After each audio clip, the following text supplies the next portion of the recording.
Hey guys, this is Austin. So these are the brand new Beats X headphones, but for $150, are they worth it? So these showed up this morning straight from Beats, who sent them out a couple days before they go on sale. So the idea is that these are wireless headphones that are meant for working out and other wireless headphone activities.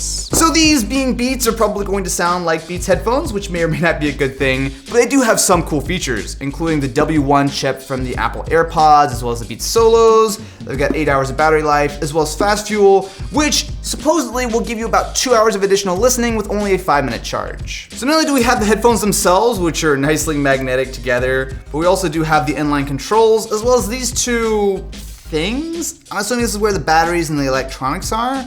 There's like one button here and what looks like maybe a lightning port. We also have all of the interchangeable ear tips. So like most in-ear headphones, you have different sizes depending on your ears, as well as the little ear hook guys. There's like a name for these, right? Ear clasps? I feel dumb, I'm just gonna move on now. We also have a little carrying case for our earbuds, as well as a lightning cable. So unlike this Beats Solo 3s, which used micro USB, which was weird, this actually does come with a proper lightning connector, which you should be able to just plug in like this and charge on your non-Courage Edition MacBook. Fill your ears with 3 free months of Apple Music. Well, I mean, if you guys want to use that, go for it. So since these do have, sorry, I can't talk with these in. So since these have the Apple W1 wireless chip, in theory, if you do have an iPhone, a Mac, or an Apple Watch, it should be pretty easy to pair. So if I press the button here, hey, that was quick. So if I hit connect, that should pretty much be it. There we go. So not only is this now paired with my iPhone, but it's also now attached to any of my devices on iCloud. So that would include something like my watch, my MacBook, whatever it is. It should pretty much be seamless all the way around. So let's give them a listen. There's like not a ton of bass. Are these actual Beats? Is that, it says Beats there, right? There's a little bit more bass here, but it's still more of a balanced sound than I was expecting. I really do think I have to compare it with some other headphones. So these are the Jaybird Freedoms. Now these are another pair of very, very small Bluetooth headphones. You can see that while the cable's a little bit longer on the Beats, they're pretty comparable.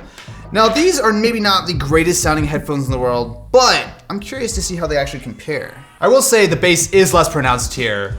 The Beats are more neutral than I thought they were going to be, but there's still definitely more of a kick than these. All right, I gotta go back and forth here a little bit.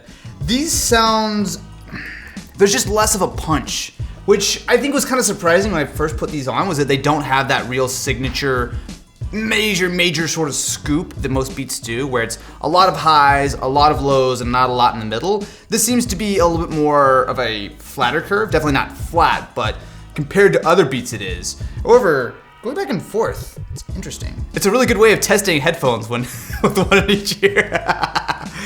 Expert audio reviews right here on the Austin Evans channel. So if I untangle my wireless headphone disaster here, something else I'm interested in comparing these with are the Apple AirPods. So while these are about $130 to $150, these are like $160. So it is kind of in that same sort of price category. That never gets old. It's so fast. Literally, it's closed, I open it up, and boom, I'm done. So what makes the AirPods a little bit different is that they are fully wireless. So when you pull them out of the case, you can see that the actual AirPods themselves are completely independent. So if you want, you can just put one in or listen to both, but there are no wires whatsoever going between them. It shouldn't be a huge surprise. These are very much EarPods that just happen to be wireless. They don't sound bad, but the bass is nowhere near as pronounced, and it's more of a tinny sound. So with that W1 chip, it is easy to pair these with an Apple device, but they do also work with other Bluetooth devices such as Android. Yeah, that works completely fine. So not only does it work on Android pretty much exactly the way it does on iOS, but also we have our inline controls which work here too. So even though this does have the W1 chip and it works well with Apple devices, it should work for pretty much anything that supports Bluetooth. So one of the big advantages of using wireless headphones like this is the ability to go exercise without having a bunch of cables running all over you. So they do actually have the option of dropping on the wings to really lock them in your ear. But honestly, for me, I can just put them right in and they're nice and secure. This is what nice and secure looks like, by the way. Boom, chakalaka! I thought you were absolutely gonna tackle me there. No.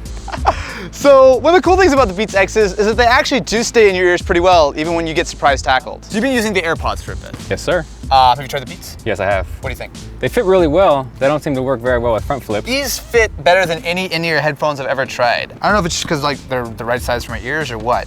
But I feel like we should have a little challenge, AirPods versus Beats. Yeah, are you faster than me?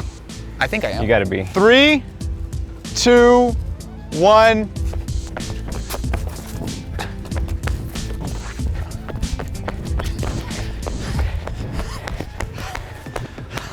Yours fall out? Nope. This is pretty scary, man. Yeah. So they both stayed. Something that surprises me is the isolation.